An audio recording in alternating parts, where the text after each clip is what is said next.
Persoalan yang kita hadapi sekarang adalah defisitnya ketahanan pangan kita. Kalau kita mendengarkan dalam media pada persoalan yang sekarang kita hadapi, makanan kita semakin tidak tersedia di tengah rumah tangga kita. Padahal nenek moyang kita beberapa puluh atau ratusan tahun yang lalu sudah mewarisi sebuah tradisi manggadong. Tradisi manggadong saya pikir sebagai sebuah jawaban untuk menjawab persoalan kita supaya ketahanan pangan kita available, ketahanan pangan kita tersedia di tengah rumah tangga kita sendiri. Oleh sebab itu mari saudara, saya pikir tradisi manggadong perlu kita rawat, pertahankan, dan tidak lanjuti. Hanya barangkali nenek moyang kita karena kurangnya pemberdayaan sehingga hanya mewariskan menanam singkong atau ubi kayu tradisional begitu saja. Oleh sebab itu saudara, kali ini bagaimana kita menanam singkong sekaligus mempertahankan tradisi nenek moyang kita, menjaga tradisi dan memeliharanya untuk menyediakan makanan available, tersedia di rumah tangga kita sebagai ganti beras yang barangkali dalam media disebut defisit di beberapa tempat dan beberapa kabupaten dan beberapa desa.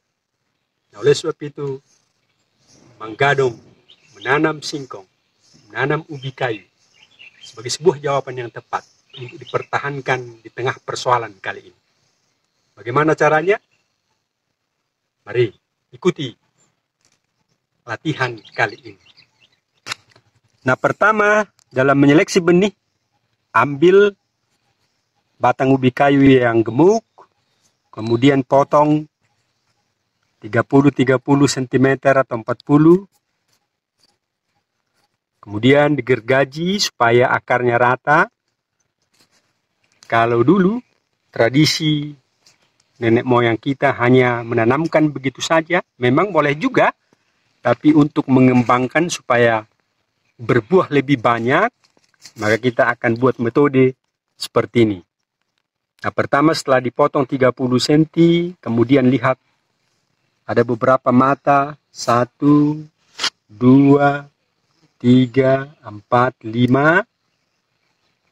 Nah, di setiap dan di bawah matanya kita bisa potong supaya akarnya muncul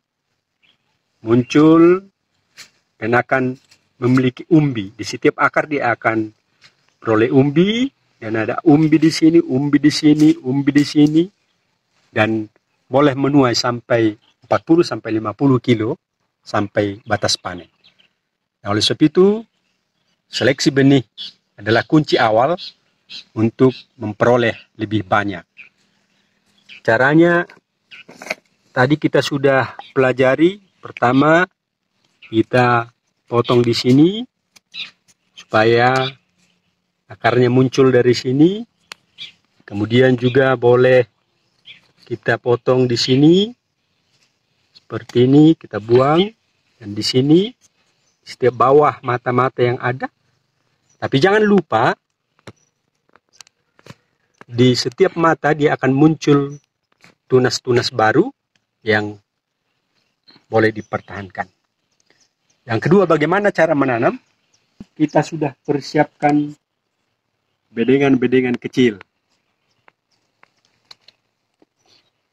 Ini kira-kira 30 kali 40 cm. Ini 30, ini 40 seperti itu. Tapi pastikan bahwa kedalaman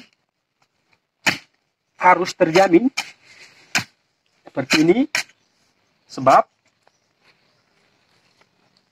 umbinya akan datang beberapa tingkat dan dia tidak akan terganggu oleh padatnya tanah. Nah, kedua, mari kita tanam, jangan lewat, jangan sampai terbenam, tertanam seluruhnya, sebab matanya akan muncul dari beberapa tunas-tunas baru seperti ini. Nah, ini kelihatan dia akan muncul di sini.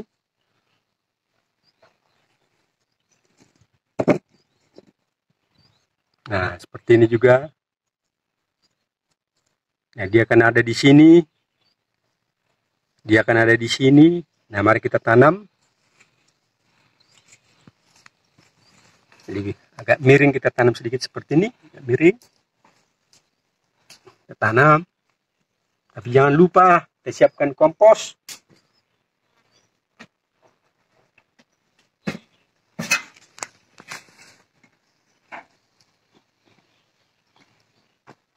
Jangan lupa kompos kita.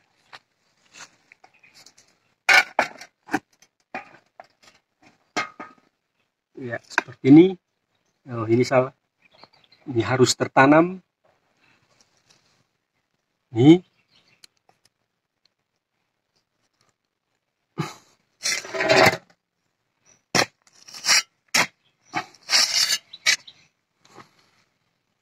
Ya, dia akan sampai di sini sebab ini akan tertanam seperti ini.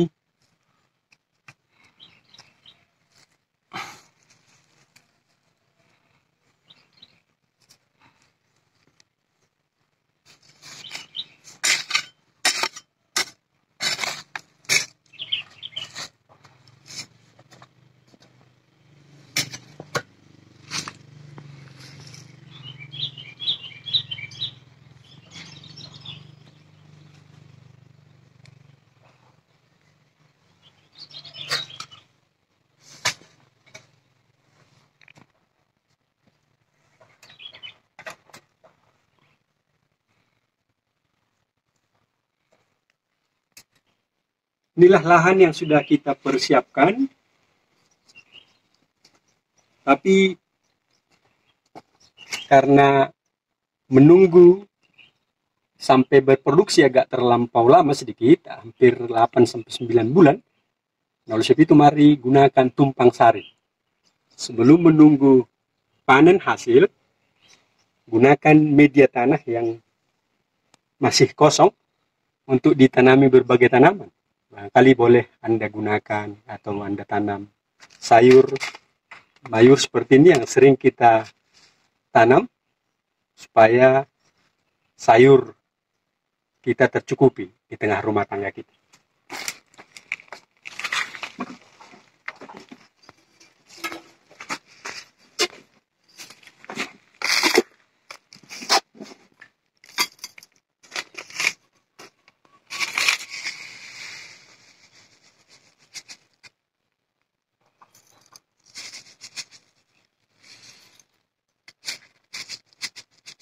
Beras bisa 2-3 sendok, 2 sendok. Terus kita campur.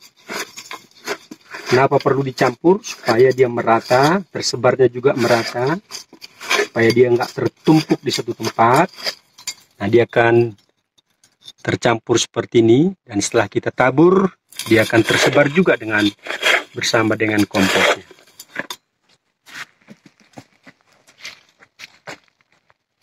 Inilah lahan kita, lahan ubi yang sudah kita tanam beberapa ini menunggu panen. Karena ini menunggu terlampau lama juga. Sebab itu mari kita isi atau kita tanam sayur mayur atau apa sekalipun, lemburkan tanahnya. Baru tabur.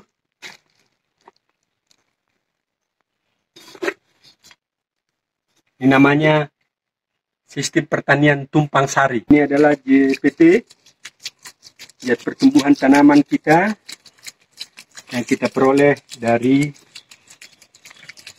limbah dapur.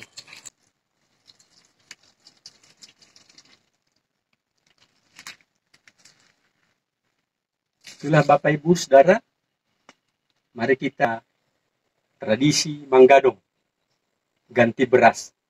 Tradisi manggadong harus kita pertahankan.